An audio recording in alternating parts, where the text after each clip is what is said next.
right, good evening, everybody. It is 6:01 p.m. on Thursday, September 17th. This is the public scoping meeting for the Beaumont Point Specific Plan Project. My name is Christina Taylor. I'm the Community Development Director with the City of Beaumont. And we have with us tonight a project team and a presentation to discuss the proposed project EIR and process. We are taking public comments throughout the meeting as well as throughout the public comment period. All comments can be sent to me directly at ctaylor@beaumontca.gov. You can also call in this evening at 951-922-4845 and you will be able to make a verbal comment or ask questions once the presentation is done. If you're calling in and the line's busy, please be patient with us and continue trying, or as I stated before, feel free to submit your comment via email and we can have it read into the record. At this time, I will go ahead and turn it over to the project team so they can make their presentation. We are recording this meeting and it will be available for public viewing on the city's website at the conclusion of this meeting. So at this time, I'll turn it over to Nicole Morse or one of the other project team members who would like to introduce yourselves and talk a little bit about what we're going to do this evening.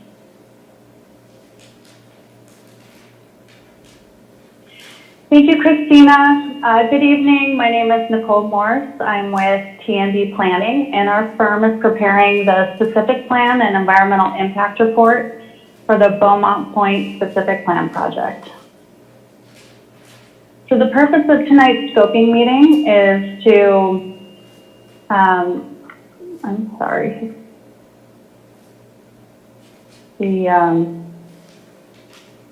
give me 1 second. Somehow it skipped ahead here. The purpose of tonight's scoping meeting is to describe the proposed project and to explain what the California Environmental Quality Act and an environmental impact report process is, and then to get input from the public on the environmental concerns regarding the project. And then we'll identify the next steps and additional opportunities for project impact input. So this is a vicinity map of the project site. The site is 622 acres. It's just south of the State Route 60. It's within the unincorporated area of Riverside County in the sphere of influence of the city of Beaumont.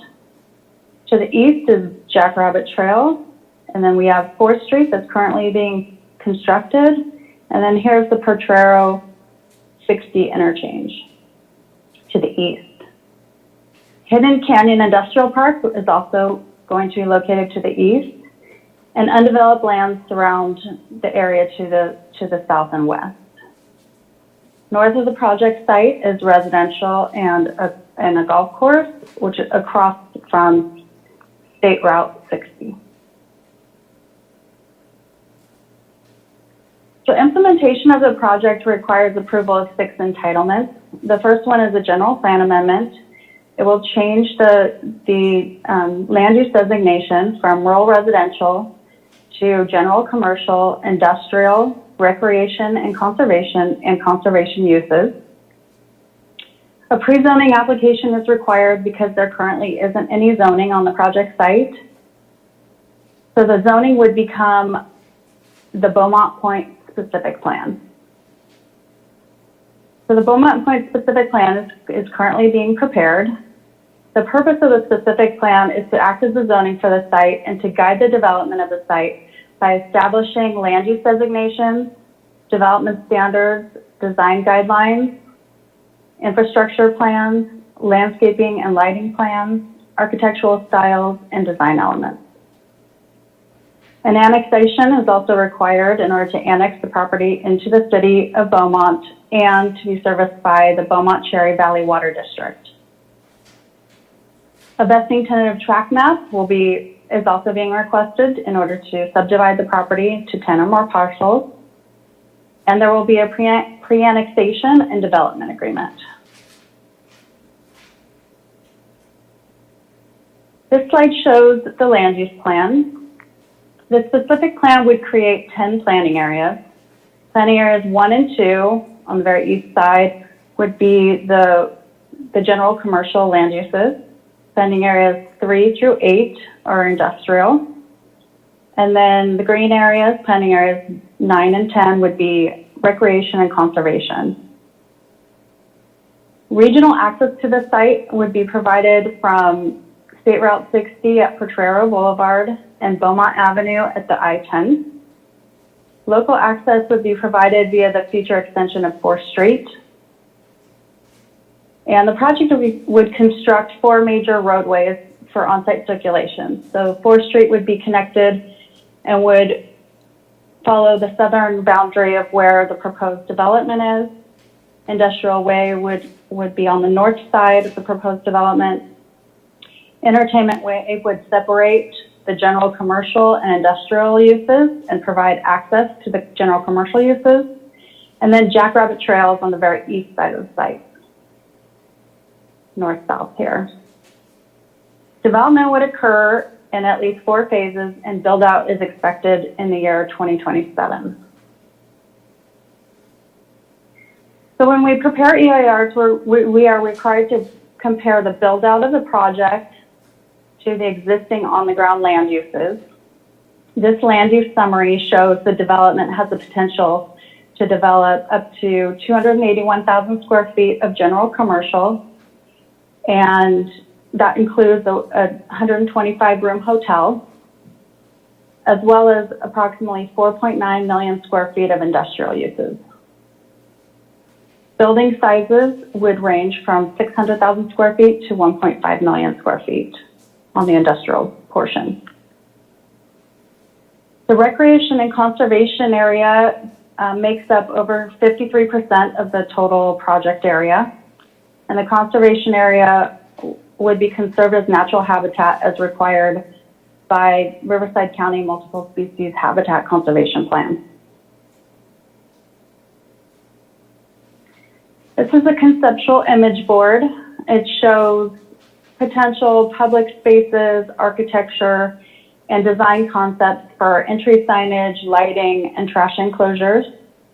This is a concept that will continue to be refined throughout the planning process and as the specific plan is being prepared.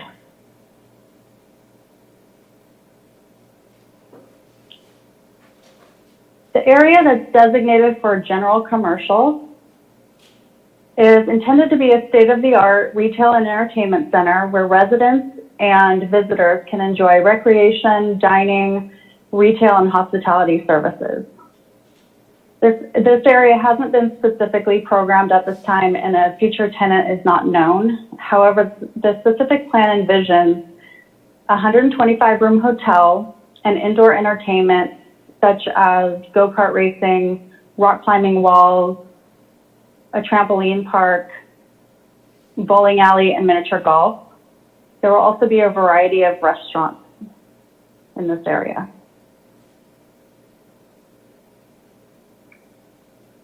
The plan is intended to draw entertainment to the entertainment center and to new businesses that include industrial manufacturing and research and development space. Again, these are speculative buildings and there's no future tenant known at this time. However, this preliminary plan shows the building layouts within planning areas 3 and 8 that shows 5 buildings ranging in size between 600,000 square feet and 1.4 million square feet.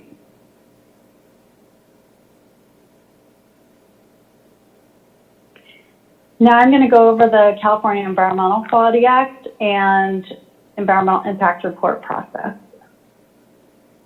So what is an EIR? An EIR is an informational document that informs the public and decision makers about the environmental impacts of the project. Once impacts are identified, we evaluate mitigation measures and alternatives in order to reduce those impacts to less than significant. This document is one of many pieces that the decision makers use when deciding whether or not to approve a project. There are three main phases to the EIR process. We're currently in phase one at the beginning of the very beginning of the process. A notice of preparation was published, which starts a 30-day clock. It started on September 7th and ends on October 6th. So the NOP identifies environmental topics to be analyzed in the upcoming EIR. Once the public review period is closed, we go to phase two, and that's where we're currently preparing technical reports such as air quality, greenhouse gas emissions, traffic. And we're taking those comments from the NOP public review period and ensuring that we've analyzed those issue areas in the upcoming EIR.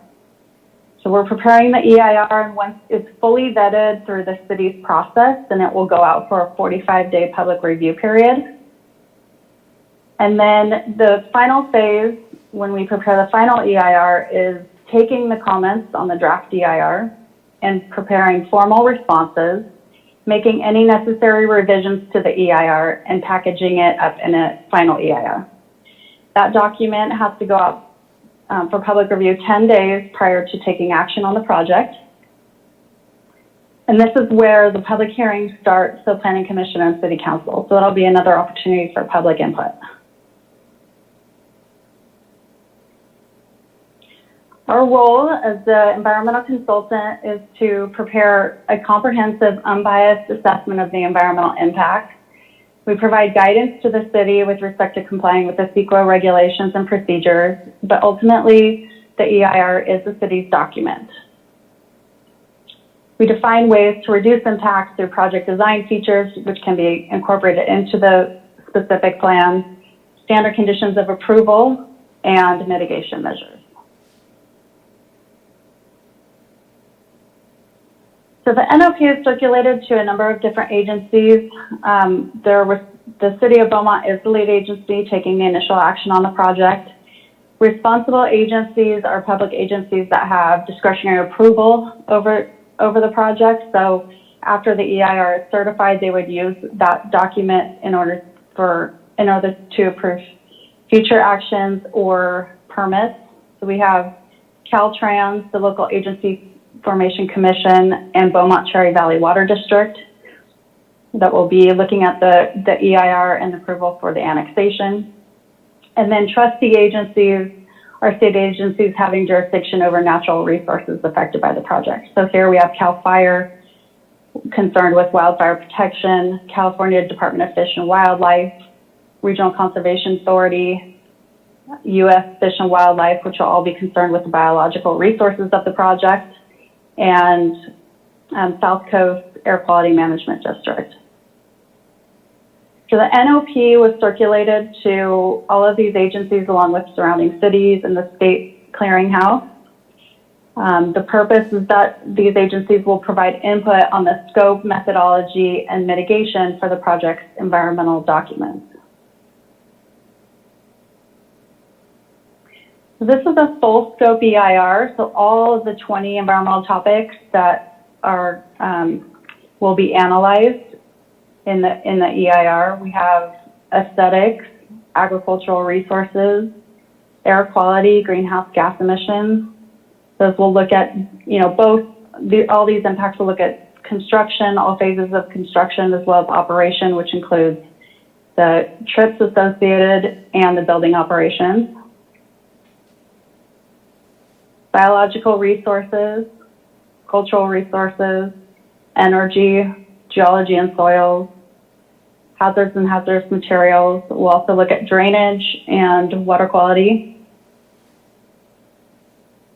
The land use planning will look at consistency with regional plans that apply to the project, including the city's general plan. Mineral resources, noise will look at, again, construction and operation, population and housing. Public services, we would contact the fire department and police department to get their input. Recreation, and then transportation will have a traffic study prepared. We'll consult with the Native Americans for the tribal cultural resources. And then we'll have an infrastructure plan that'll be part of the specific plan and analyzed in the utilities and service systems.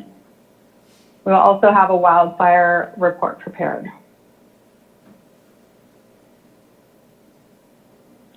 So we would encourage anyone to provide written comments via email or mail so we can ensure to incorporate them into the EIR. The comments should focus on the environmental issues of the project or any mitigation or alternatives suggested that can reduce those impacts. And now we can open it up to verbal comment, and I could turn this back over to Christina so we could hear any comments for those of you joining us. Thank you, Nicole. I'll go to the phone line first. Carol, do we have any callers on the line at this time? We have no callers on the line. Thank you. And I do show we have a couple of attendees on the Zoom meeting. If you would like to comment, you can either comment in the chat or you can email me directly and I can read it into the record, or you can call in on the dial-in line.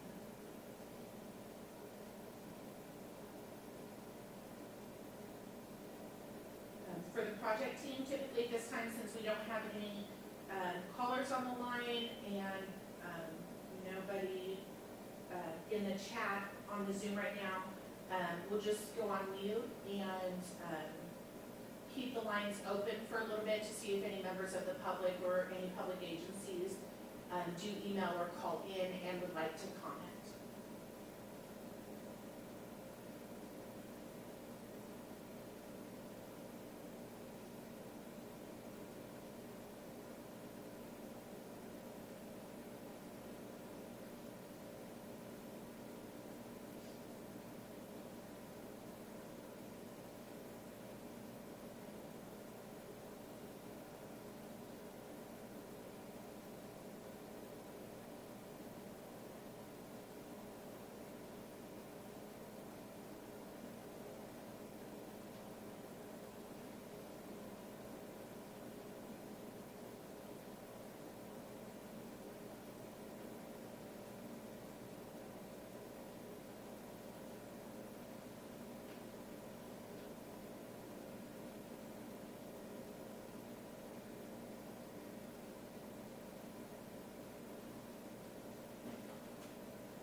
Two that are in there, they have the option to raise their hand, and I was thinking they haven't raised up.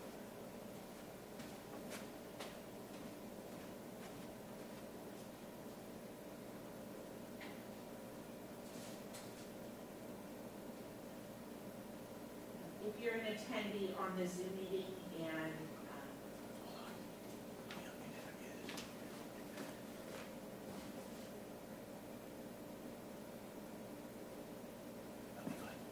if you're an attendee on the Zoom meeting and you don't want to chat, you do have the option to raise your hand as well, and we can recognize you that way.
welcome to the scoping meeting for the Beaumont Point specific plan.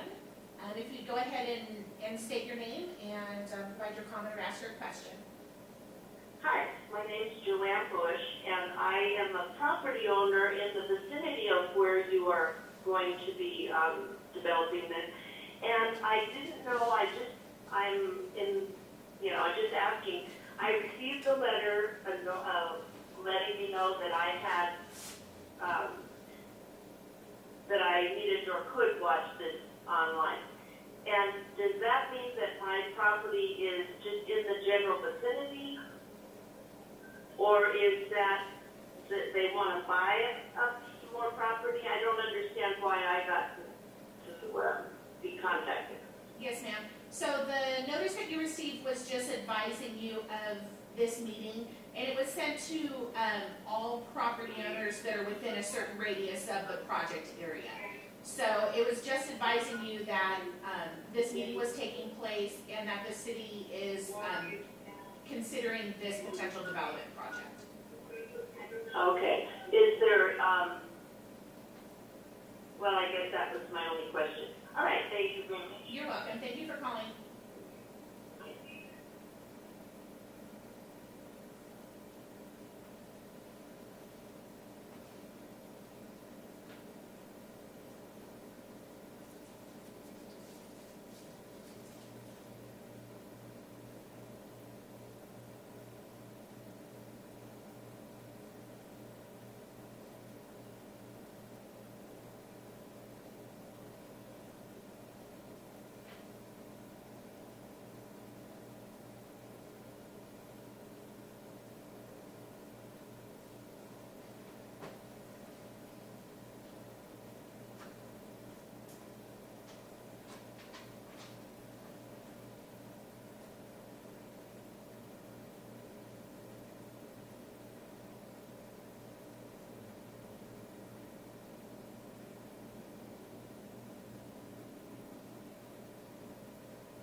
Carol, do we have any callers on the line? I have no callers. Thank you.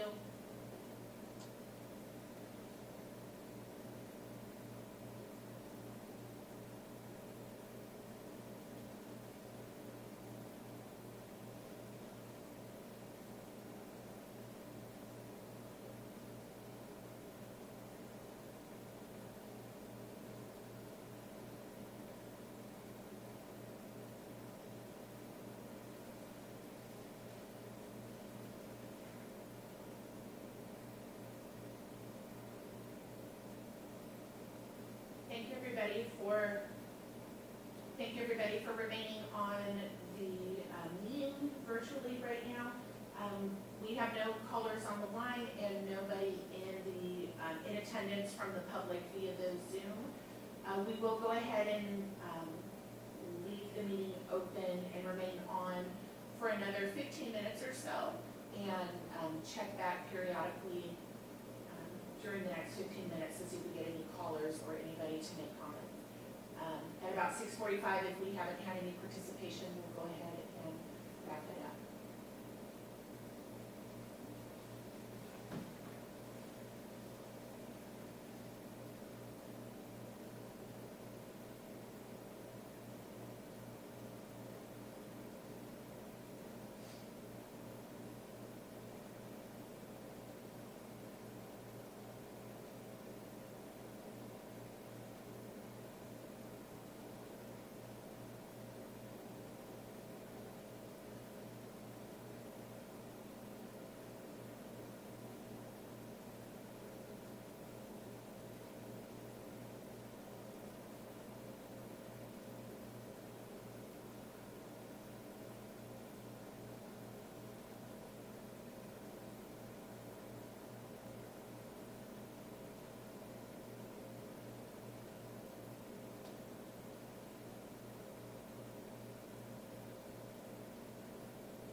Carol, do we have any callers on the line at this time?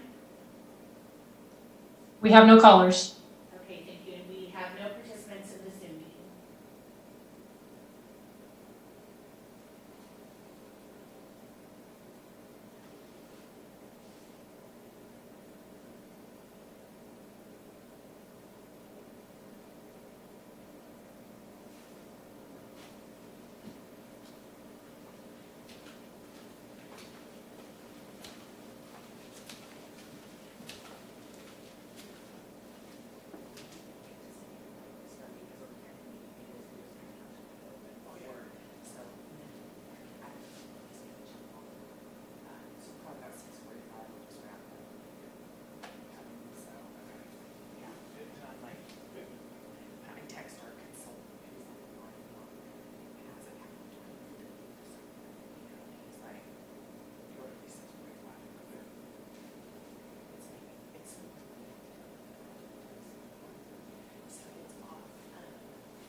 no email comments, no written comments.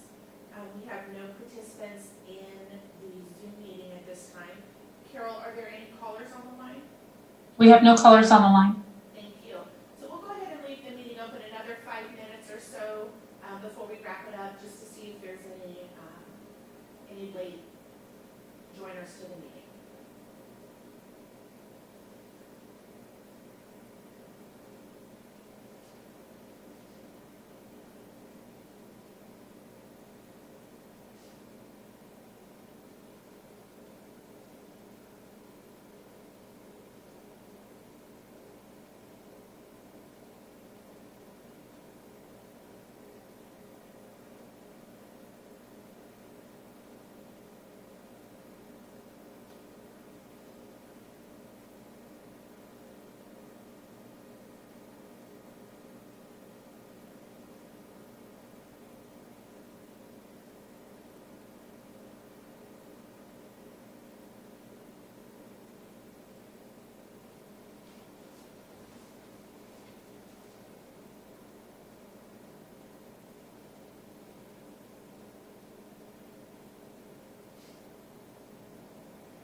Meeting open for about 45 minutes at this time.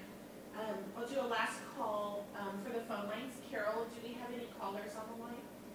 We have no callers on the line. Thank you. We do not have any attendees or participants in the the Zoom meeting, and I have not received any comments via email at this time. So we'll go ahead and wrap up the meeting. Thank you to the project team for making yourself available this evening and preparing the presentation. I'll remind anybody who is currently watching on the YouTube or who will come back and watch this at a later time, either on the city's website or through the YouTube channel. We do have a comment period open through the first week of October. You can email me your comments at ctaylor@beaumontca.gov. You can also call City Hall Planning Department at 951-769-8520. You can make a comment verbally that way, or you can mail in your comments as well. So anyway, at this time, we will go ahead and close the meeting out, and thank you everybody for your participation this evening.